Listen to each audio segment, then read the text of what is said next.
ਇਹ ਜਿਹੜੇ ਮੈਂ ਮੋਰਾਂ ਦੀ ਵੀਡੀਓ ਸੈਂਡ ਕੀਤੀ ਸੀ, ਅਸੀਂ ਮੋਰ ਰੱਖੇ, ਉਹਨਾਂ ਦਾ ਘਰ ਬਣਾਇਆ ਹੋਇਆ ਹੈ ਤੇ ਹੋਰ ਵੀ ਕਾफ़ी ਸਾਰੇ ਜਾਨਵਰ ਰੱਖੇ ਹੋਏ। ਬਿਸਮਿल्लाह रहमान रहीम, अस्सलाम वालेकुम। ਤੁਸੀਂ ਮੇਰਾ YouTube channel Chaudhary Mohsin vlog ਦੇਖਦੇ ਪਏ ਹੋ ਤੇ ਅੱਜ ਦਾ ਨਵਾਂ ਵਲੌਗ ਸਟਾਰਟ ਕਰਨ ਤੋਂ ਪਹਿਲੇ ਮੇਰੇ ਚੈਨਲ ਨੂੰ ਸਬਸਕ੍ਰਾइब करो ਤੇ ਬੈਲ ਆਈਕਨ ਦੇ ਬਟਨ ਨੂੰ ਦਬਾਓ ਤਾਂ ਕਿ ਹਰ ਨਈ ਆने वाली ਵੀਡੀਓ ਦਾ ਨੋਟੀਫਿਕੇਸ਼ਨ ਤੁਹਾਡੇ ਤੱਕ ਪਹੁੰਚ ਸਕੇ।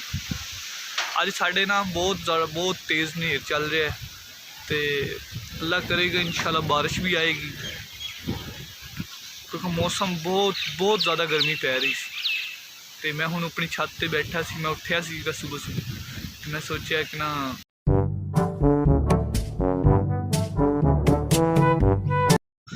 तो होर भी काफ़ी सारे जानवर रखे हुए आ, तोते भी रखे आ, कबूतर भी रखे, लेकिन इन्होंने घर देखो कितना प्यारा बनाया हुआ है। ये छोटे छोटे बतखां दे बच्चे लिआंदे आ ते मैनूं शौक सी बतखां दे बच्चों का। तो 4 सीगे ते चौथा मर गया कल। गर्मी बहुत ज़्यादा सी ना, गर्मी की वजह नाल वो मर गया। एक मुर्गी रखी हुई है तो एक मुर्गा रखा है। ये तंग बहुत ज़्यादा करते हैं, इस करके इस मुर्गी नूं बन्निया, कदी किते चल जाती सी कदी किते चल जाती सी। तो मुर्गा इसकी रखवाली वास्ते कोल ही खड़ा है। हुण मोरां नूं मैं छड्डिया ना तो बहुत ज़्यादा खुश आ ते बाहर निकले आ ते इन्हां बड़ी ज़्यादा इंजॉय करन वास्ते। हुण गर्मी बहुत ज़्यादा तो इस करके तोते रखे ना, तोते का पिंजरा जिहड़ा ना दरख्त के उत्ते बन्निया होया वा क्योंकि इन्हों फिर गर्मी ना लगे। गर्मी है क्योंकि बहुत ज़्यादा गर्मी पै रही सी ना, लेकिन अज तो मौसम बहुत प्यारा वा।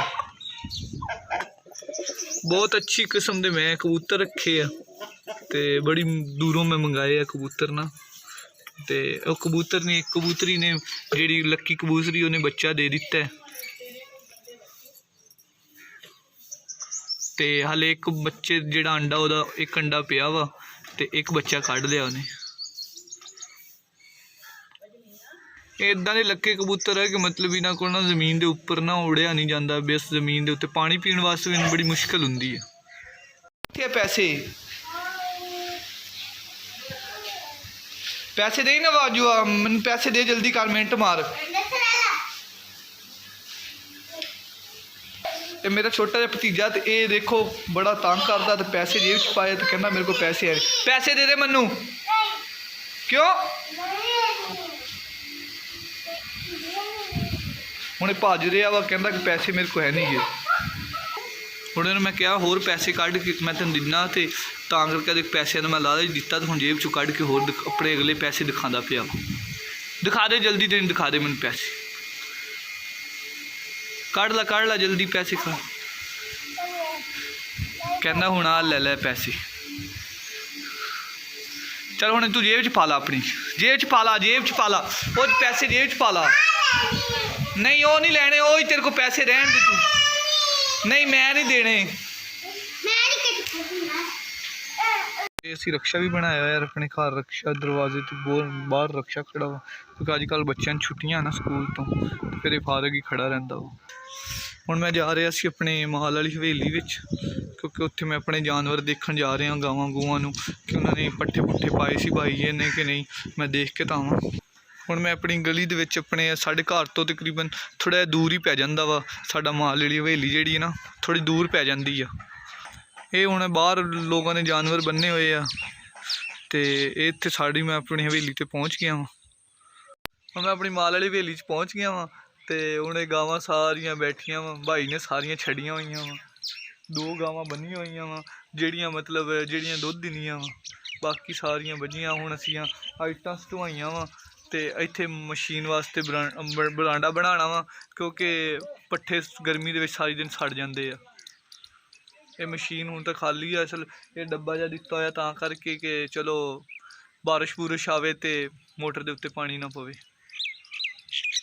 ये असीं नलका लाया होया वा जिहदे नाल मतलब गावां नूं असीं पानी पिलाने आ। जदों गर्मी गुरमी हुंदी ना ते नाल पानी पूनी पिलाना हुंदा वा ते उस वास्ते लाया होया है। हुण भाई जिथे पट्ठे कुतरदा वा मैं उत्थों हुण सोचिया कि ना बकरा रखिया ना कुरबानी वाला, तो मैं उहदे वास्ते थोड़े जे पट्ठे लै लां। मैं उत्थे जा रहा हूँ मशीन ते पट्ठे पे है जिथे साढ़े। ये गां सूई है तो उन्हें बच्चा दिता है, छोटा जिहा बच्चा है। ਜਿੱਥੇ ਮੈਂ ਪੱਠੇ ਲੈਣ ਆਇਆ ਉਹਨਾਂ ਦੀ ਗਾਂ ਸੂਈ ਹੈ ਨਾ, ਇਹ ਉਹਨਾਂ ਦਾ ਜਿਹੜਾ ਬੰਨ੍ਹਦੇ ਪਏ ਆ ਗਾਂ, ਬੱਚੇ ਨੂੰ ਲੈ ਕੇ ਜਾਂਦੇ ਪਏ। ਇਹ ਦੋਵੇਂ ਇੱਕ ਉਹ ਅੱਗੇ ਗਾਂ ਸੂਈ ਸੀ ਤਾਂ ਉਹਦਾ ਬੱਚਾ ਵਾ, ਤੇ ਆ ਹੁਣ ਆਹ ਗਾਂ ਸੂਈ ਉਹਨੇ ਵੀ ਬੱਚਾ ਦਿੱਤਾ। ਜਿੱਦਾਂ ਮੈਂ ਤੁਹਾਨੂੰ ਦੱਸਿਆ ਸੀ ਨਾ ਕਿ ਜਿੱਥੇ ਪੱਠੇ ਪਏ ਆ, ਮੈਂ ਹੁਣ ਪੱਠੇ ਥੋੜ੍ਹੇ ਜਿਹੇ ਲਵਾਂਗਾ ਤੇ ਲਿਜਾ ਕੇ ਤਾਂ ਆਪਣੇ ਬੱਕਰੇ ਨੂੰ ਪਾਣਾ, ਕਿਉਂਕਿ ਬੱਕਰੇ ਨੂੰ ਪੱਠੇ ਨਹੀਂ ਪਾਏ ਸੀ ਤਾਂ ਭੁੱਖ ਨਾਲ ਬੋਲਦਾ ਪਿਆ ਸੀਗਾ। ਕੁਰਬਾਨੀ ਦਾ ਬੱਕਰਾ ਵਾ, ਥੋੜ੍ਹੇ ਜਿਹੇ ਦਿਨ ਰਹਿ ਗਏ ਬਾਕੀ ਬੱਕਰੇ ਕੁਰਬਾਨੀ ਦੇ ਵਿੱਚ। ਹੁਣ ਇਹ ਮੈਂ ਪੱਠੇ ਲੈ ਲਏ ਆ ਤੇ ਹੁਣ ਮੈਂ ਜਾ ਰਿਹਾ ਘਰ ਨੂੰ, ਵਾਪਸ ਜਾਂਦਾ ਪਿਆ ਆਪਣੇ ਘਰ। ਤੇ ਇਹ ਵੀ ਮਸ਼ੀਨ ਲੱਗੀ ਹੋਈ ਹੈ ਜਿੱਥੇ ਇਹਨਾਂ ਨੇ ਮਤਲਬ ਇੱਦਾਂ ਹੀ ਮੈਂ ਕਹਿੰਦਾ ਕਿ ਬਰਾਂਡਾ ਬਣਾਉਣਾ ਵਾ ਮਾਲ ਵਾਸਤੇ, ਜਿਹਦੇ ਵਿੱਚ ਪੱਠੇ ਨੂੰ ਗਰਮੀ ਦੇ ਵਿੱਚ ਨਾ ਪੱਠੇ ਜਿਹੜੇ ਸੜਿਆ ਨਾ ਕਰਨਗੇ। ਰਸਤੇ 'ਚ ਮੈਂ ਜਾ ਰਿਹਾ ਸੀ ਤਾਂ ਮੌਲਾਨਾ ਸਾਹਿਬ ਆਪਣੇ ਕੋਈ ਸਮਾਨ ਚੁੱਕਣ ਆਏ ਤੇ ਦੇਖਿਆ, ਮੈਂ ਕਿਹਾ ਦਰਵਾਜ਼ਾ ਖੁੱਲ੍ਹਾ ਵਾ ਤੇ ਪਤਾ ਕਰਾਂ, ਤੇ ਮੌਲਾਨਾ ਸਾਹਿਬ ਬੈਠੇ ਮੋਬਾਈਲ ਚਲਾ ਰਹੇ ਸੀ। ਮੌਲਾਨਾ ਸਾਹਿਬ ਕੀ ਹਾਲ ਚਾਲ ਹੈ? ਕੁਛ ਵੀ ਨਹੀਂ, ਕੀ ਹੋਣਾ, ਬਸ ਮੈਂ ਲੰਘਿਆ ਜਾਂਦਾ ਸੀ ਤਾਂ ਮੈਂ ਕਿਹਾ ਦਰਵਾਜ਼ਾ ਖੁੱਲਿਆ, ਪਤਾ ਤਾਂ ਕਰਾਂ ਮੌਲਾਨਾ ਸਾਹਿਬ ਕੀ। ਪਤਾ ਨਹੀਂ ਹਾਲੇ ਤੱਕ, ਮੈਨੂੰ ਤਾਂ ਕੋਈ ਪਤਾ ਨਹੀਂ। ਇਹ ਨਿਰੀ ਜ਼ਹਿਰ ਹੀ ਪਈ ਹੈ, ਇਹਨਾਂ ਨੇ ਅੰਦਰ ਜ਼ਹਿਰ ਰੱਖੀ ਹੋਈ ਹੈ। ਇਹਨਾਂ ਦੇ ਕੰਮ ਦੇਖ ਲਓ ਮੌਲਾਨਾ ਸਾਹਿਬ, ਇਹਦੀ ਸਫਾਈ ਸਫੂਈ ਵੀ ਕਰ ਲਿਆ ਕਰੋ ਯਾਰ। ਹੁਣ ਮੈਂ ਆਪਣੇ ਘਰ ਪਹੁੰਚ ਗਿਆ ਵਾਂ। ਬੱਕਰੇ ਨੂੰ ਪੱਠੇ, ਇਹ ਬੱਕਰੇ ਨੂੰ ਮੈਂ ਪੱਠੇ ਪਾ ਦਿੱਤੇ ਆ। ਮੈਂ ਕਿਹਾ ਚਲੋ ਖਾ ਲੇਗਾ ਵਿਚਾਰਾ। ਪੱਠੇ ਤਾਂ ਅੱਗੇ ਵੀ ਪਾਏ ਆ ਲੇਕਿਨ ਉਹ ਪੱਠੇ ਜਿਹੜੇ ਨਾ ਥੋੜ੍ਹੇ ਸੁੱਕੇ ਪਏ ਆ। ਕਰਨਾ ਤੁਹਾਨੂੰ ਅੱਜ ਦੀ ਮੇਰੀ ਵੀਡੀਓ ਬੜੀ ਪਸੰਦ ਆਈ ਹੋਏਗੀ। ਅਗਲੀ ਵੀਡੀਓ ਵਾਸਤੇ ਮੇਰੇ ਚੈਨਲ ਨੂੰ ਸਬਸਕ੍ਰਾइब कर दो तो बेल आइकॉन के बटन को दबा दो ताकि हर नई आने वाली वीडियो नोटिफिकेशन ਤੁਹਾਡੇ तक पहुँच सके। तब तक के लिए अल्लाह हाफिज़।